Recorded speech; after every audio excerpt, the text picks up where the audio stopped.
Hello and welcome to the Cooper Union Pioneer. I'm Bibi, and today we will be talking to the new Civi professor who is super sweet, Dr. Cynthia Lee. Would you like to introduce yourself? Sure. So again, my name is Dr. Lee. I did my bachelor's in civil engineering at Tufts University up in Boston.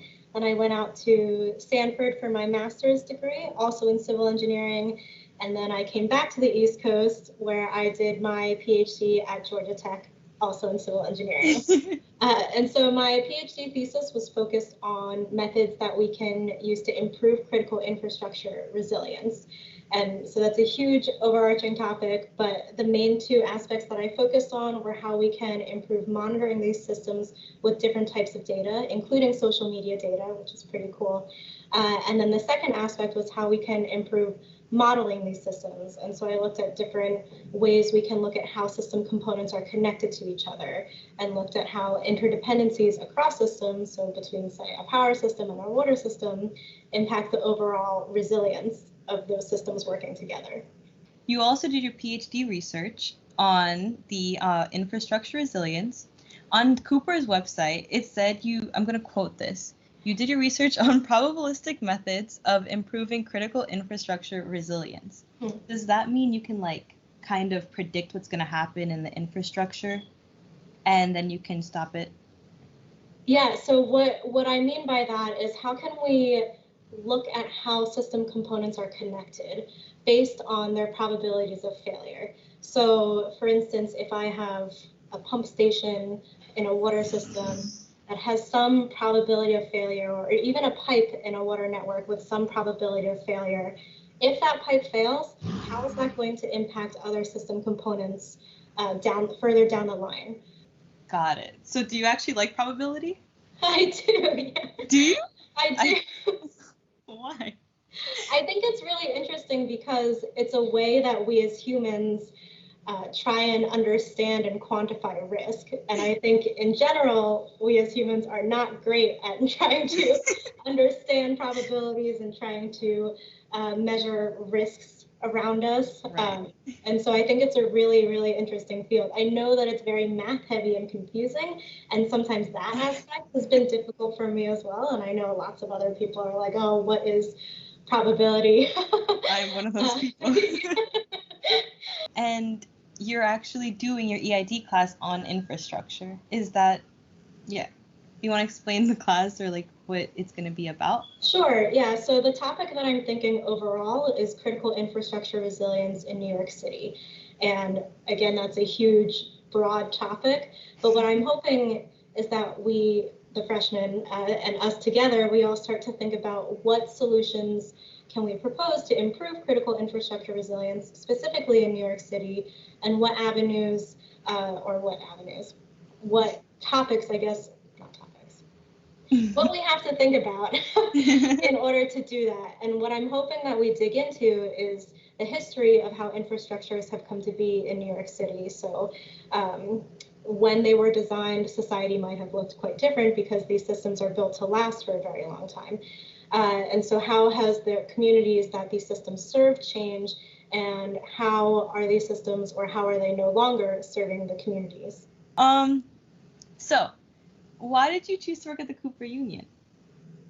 So actually, I visited back in March, right before Cooper shut down. I think it might have been the week before your spring break. Yeah, I was there. Yeah, that's right. I did meet you in one of the labs, right? Yeah. So visiting Cooper Union and meeting all the students, I think, was probably the biggest factor in my joining the faculty here. I was really excited by all of your enthusiasm, all the students that I met. And not only that, I was really excited to see you all work together. And so I gave a seminar to a lot of the seniors at the time who have since graduated.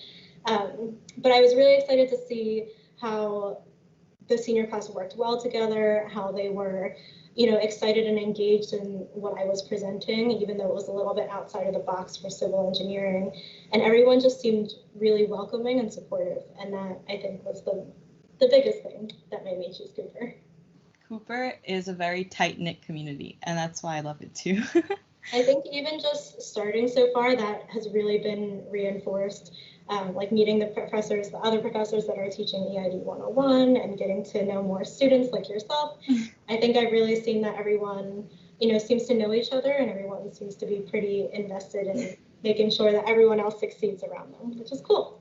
It is. It's because it's such a small school and like you knock into everybody all the time because you're all on the same floors and it happens.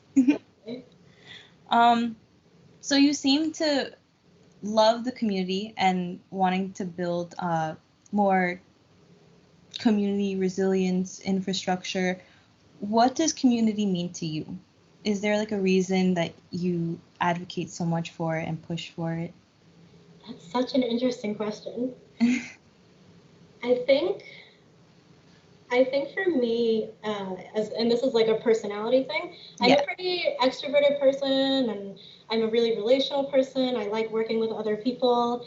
And not only that, I think I've really been impacted by other people, or maybe it's because of that I've been so impacted by the people around me. And so since I've had so much influence from other people in my life, people that have built me up to, I think, be where I am today, then it's important for me to also be a part of that in other people's lives too. So I think if your original question is like, what is community? Yeah. I think for me, it really means like all the people around you that you can rely on. And so when I think about community resilience and wanting to be involved in that, I think want to be part of a group of people that's working to make sure that everyone in a group is heard, that people are being taken care of across the community, and also trying to understand how complicated that gets. It's hard to do. And I think, to your question, talking about what community means is different to so many different people. And so that's also really interesting to me. So do you have any advice for your upcoming freshies this semester? Oh, that's so hard. I know that it's a weird time for us all to start, and I say us because I'm starting at Cooper Union too. Exactly. It's such a strange time. What a weird year it's been, to say the least. I think the biggest piece of advice I would have is to just try and stay engaged as much as possible, which I know is more difficult when you're talking to someone over a screen. Yes. But I think to talking about communities again, to try and feel part of the community, it really takes some active effort. And even though it's harder when we're online, I think that doing that will hopefully make a better experience for all of us starting at Cooper. So I really feel like I'm one of the freshmen this year starting with them. And so I think trying as much as possible to stay engaged is really going to help all of us. Yeah, I'm excited to get to know all of you. Really excited to start working with you all. It's going to be fun. I promise everybody's super excited to work with you as well. I'm really excited to hear that. I can't tell you, it really has been all of you guys too. And this is, I don't know if you'll put this in, I'm just telling you now. Because you were also at the meeting we had at the faculty development workshop. Yeah. And just seeing so many of the civil engineers too, and knowing that's the kind of like department that I'm coming into, I was like, oh, this is great. It's so great to meet you all. Yeah. But that would be the end of my questions. Thank you so much, Professor Lee. Everyone looks forward to seeing you and teaching and your class this semester. And thank you so much for doing this interview. We really appreciate it. Well, thank you so much for having me.